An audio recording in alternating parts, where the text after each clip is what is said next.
বাবা, আম্মুর মতো চোখ হয়েছে, ওর আম্মুর মতো চোখ হয়েছে মনে হচ্ছে।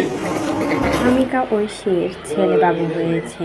কানে কানে এবার আজান দিলেন রাসেল। রাসেল তো অনেক বেশি খুশি, পুত্র সন্তানের প্রথমে মুখ দেখে ফেললেন। আর এটা নিয়ে সে দেখেই বোঝা যাচ্ছে কতটা হ্যাপি আছে। যে অনামিকা ঐশীকে বলেছিল কেউ সংসার করতে পারবে না, সেই অনামিকা ঐশী সংসার করে বাচ্চা জন্ম দিয়ে দেখিয়ে দিয়েছে পুরো দুনিয়াকে। সবাই তো বলেছিল জামা কাপড়ের মতো নাকি সংসার চেঞ্জ করে বয়ফ্রেন্ড চেঞ্জ করে থাকে অনামিকা ঐশী। সেই অনামিকা ঐশী আজকে পুত্র সন্তানের মা হয়ে গেলেন। দেখেও কিন্তু খুবই ভালো লাগছে। সবাই তো অনেক বেশি খুশি হয়েছে অনামিকা ঐশীর পুত্র সন্তান দেখে। সবাই তো বলছে ভাই, মানুষের ভাগ্য এভাবেই পরিবর্তন হতে হয়।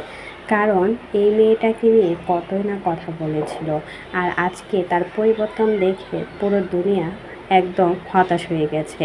রাসেল ভালোবেসে অনামিকা ঐশীকে বিয়ে করেন। অনামিকা ঐশী সব কিছু জানার পরেও রাসেল কিন্তু অনেক ভালোবাসে অনামিকা ঐশীকে।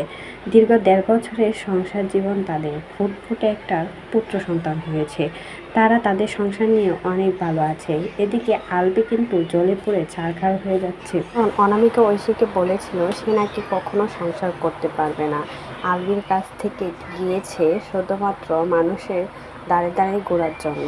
আজকে অনামিকা ঐশী লাখ লাখ টাকা খরচ করে বিয়ে করে এখন কিন্তু খুব সুন্দর সংসার করছে রাসেলের সাথে। রাসেল কিন্তু অনামিকা ঐশীকে রানীর মতো করে রেখেছে। আর এদিকে পুত্র সন্তান হয়েছে বলে কথা, এখন তো আরও মাথায় তুলে রাখবে। অনামিকা ঐশী সত্যিই লাকি। সব কিছু জানার পরও অবিবাহিত ছেলেকে বিয়ে করে এখন সংসার করছে অনামিকা ঐশী।